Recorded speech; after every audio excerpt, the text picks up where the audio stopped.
You know when a chapter is trending on social media, then you gotta check it out, right? So obviously, My Hero Academia, chapter 285. I was gonna like watch, not watch. I was gonna read this on the Sunday. I was gonna be like, okay, I'm just gonna wait till Manga Plus, till like, Shonen Jump, release it. I was gonna wait till the official translations, but I was just on social media, and I just kept seeing it everywhere. Saw it all over the Reddit as well, and I was just like, my goodness, what is going on? Now, obviously, let's address the elephant in the room. We're going straight into it. I don't want to, talk for 7 minutes or like 6 minutes and then talk about Bakugo at the end of the video. Like, no, Bakugo, Katsuki Bakugo. Okay, um, is he dead? I don't really know. Um, I'm not really sure. You know, we need to talk about him as a character as well. And I think this is one of the important things that I really want to address in this video, and that is Bakugo's development. I just find it so funny how at the well, not really funny, but it's quite interesting how like at the end of this chapter, like he takes over on the narrative. It's like we're doing some parallel. I don't know. He's like this part. He's like the second protagonist now. I'm not sure what's going on, but throughout the series, it's always been formed from what's it called? It's always been formed from the future, right? That's what My Hero Academia is. That's the narrative. The way that it's been done is this is Deku, future Deku, narrating the story of how he became the world's greatest hero. So when we don't really get it every single chapter, but here and then, sometimes narrator Deku comes in and he's just like, "This is when everything changed," or "This moment I knew I had to do this," stuff like that, and now that not Deku, sorry, now that Bakugo kind of takes the mic for a second and he says what Deku, I believe, says in chapter one. This chapter was really bringing it back to the first chapter of My Hero Academia. Just there was a lot of parallels and there was just a lot of mirroring as well. Just within the language, we even see some panels taken straight from the first chapter. So it is evoking those feels. I don't know if Horikoshi is doing that. He can be doing that for a reason of two. It can be the sense of, okay, cool, him telling us just what the things that happened to Deku, like afterwards, after Deku did that moment, like it started his journey of becoming a great hero. Maybe it's the same with Bakugo, or it could be the sense of this may be like the end for Bakugo. Either way, it's really crazy right now, especially from this chapter. Um, and yeah, so with what I was saying, the fact that Bakugo's now taken the mic is really intriguing. So is this a thing where, future Bakugo's now narrating? Okay, cool, now this is what's happening. I'm not really sure, but it is really exciting to see what's actually happening. So My Hero Academia chapter 285, even from 284, 283, we've kind of been putting the focus a bit on Bakugo. Actually, from the start of this arc, to be fair, Horikoshi has been bringing some attention onto Bakugo. One of the things which he's been bringing to our attention is this sense of, Deku is slowly, not even slowly, Deku's quickly outpacing Bakugo. And it's this whole thing that we knew was going to happen. Like, the man's got one for all. You can't compete with that. And obviously, Bakugo wants to be the best. As Deku's basically had his quirk activated, as Deku got one for all, like his development, his strength has just been skyrocketing practically exponentially in the sense of his progression. He didn't have a quirk to now. He's not besting back. Well, yeah, he is besting Bakugo now. But as you saw throughout the series, he was holding his own. Which was obviously infuriating Bakugo. And as from last chapter, as we saw with Bakugo, he was talking to All Might and he was realizing that he wants to atone for his sins. Now and he's doing that by helping Deku, by training him. And obviously now, just as the moment where it says at that moment I moved even before my body, obviously it's mirroring to chapter one, but it's mirroring to Deku saving Bakugo. So now Bakugo's doing the same thing. Which is really, really intriguing. Because, yeah, what's the end of this? Now, I was looking at, obviously, this quirk that Shigaraki uses, which, obviously, that's now All For One. So what, has All For One now taken control of Shigaraki? Like, I don't even know. But that quirk that he uses, where it's like the tentacle things from the fingers, that's to forcefully activate a quirk. However, people are saying from using that, you can steal one's quirk. I'm not really sure.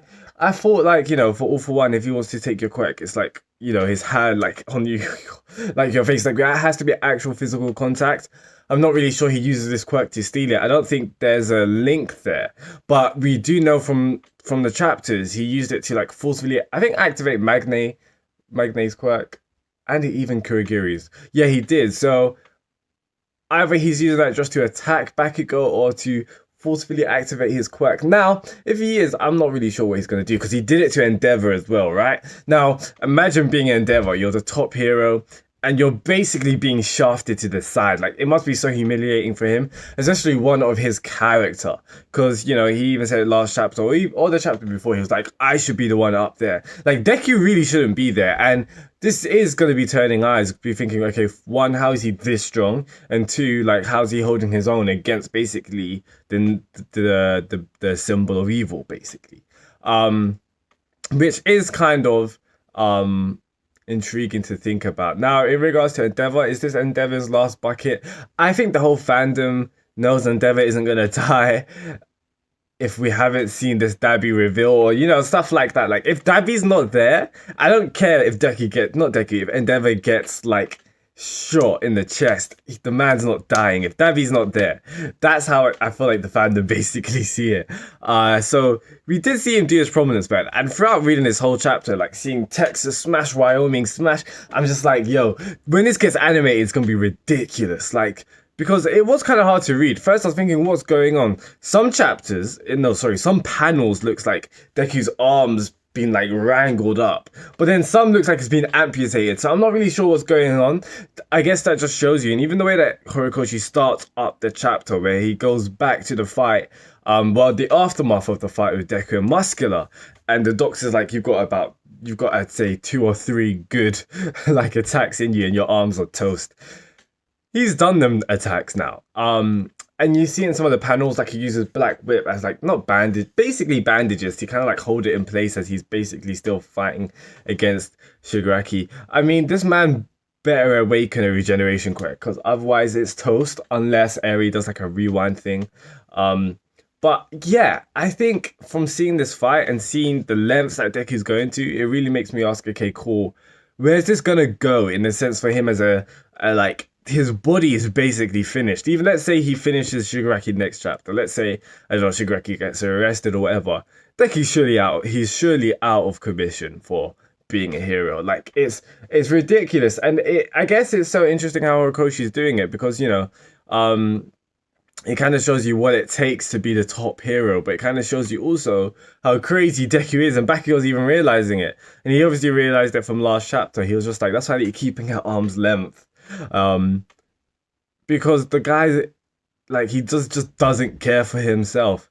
And you see it in some of the heroes. I guess you saw it with Mirako as well, how like she's still fighting on her arms being taken out, like part of her thighs like being bitten out. So you're seeing how these heroes go to these extreme lengths. And I think this is the whole point of, how Shigaraki came to be, because it was like Shimura Nano was like put the whole society ahead of herself and her family, and doing that caused her son to go through child services and all that kind of stuff, and we're here today because of those actions. I think it's interesting to think about.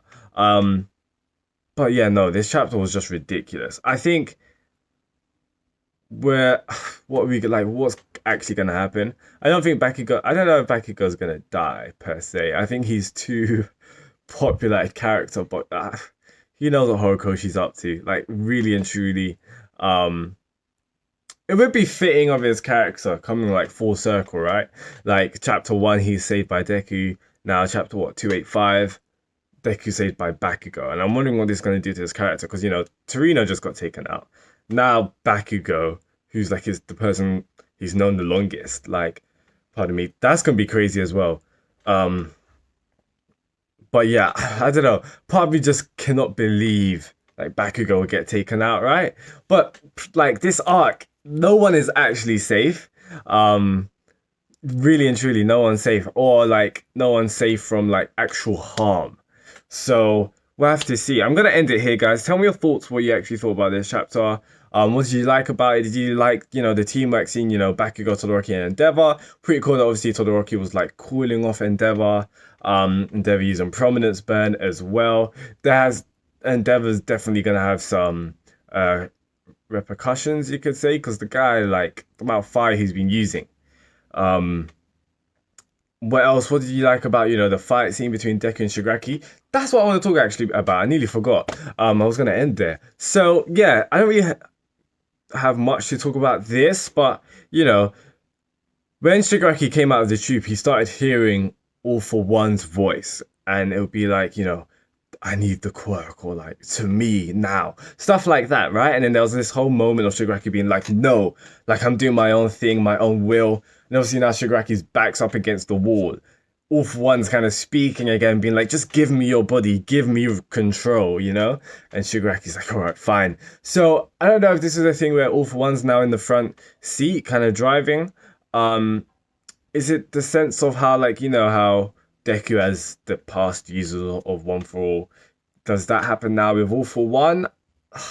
Who knows? Who knows? Or is it a thing like there's the being of All for One, or like his spirits in the quirk, or All for One is alive now, so do they have a link now that they share the same quirk? We'll have to see. But yeah, there's always been like a theory, not really spoken about predominantly, but it's more of a thing where people kind of talk about here and then. But there is a theory of how All for One's kind of been rearing up Shigaraki just to take control of his body, because there's from the start of when he's been introduced, All for One's body hasn't been in the greatest condition. So maybe it's something like that. Anyway, guys, that's enough from me. Please tell me your thoughts and comments below. If you like anything I say, please drop a like. That will be greatly appreciated. I'll see you next week for that greatness. That is 286. Let's continue this discussion down below. Subscribe if you haven't. Peace out, guys. Goodbye.